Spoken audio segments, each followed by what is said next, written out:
লতিফায়ে খলার মাঝে একটা বিশেষ এক প্রেম আছে, তাই না? এই বিশেষ প্রেমটাই যদি কারো মধ্যে আসে তাহলে সে বিনয়ী না হয়ে পারে না। আর যে যত বিনয় হবে আল্লাহ তাআলার দরবারে তার তত সম্মান। কথাটা কখন বোঝা যাবে? হাসরের মাঠে।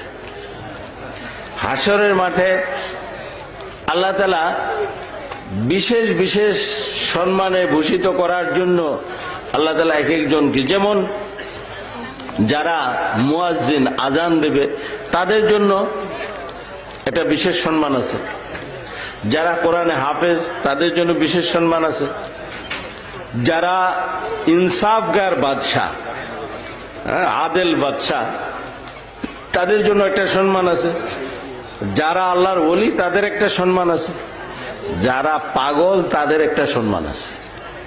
পাগলদের একটা কাতার হবে, আলেমদের কাতার হবে।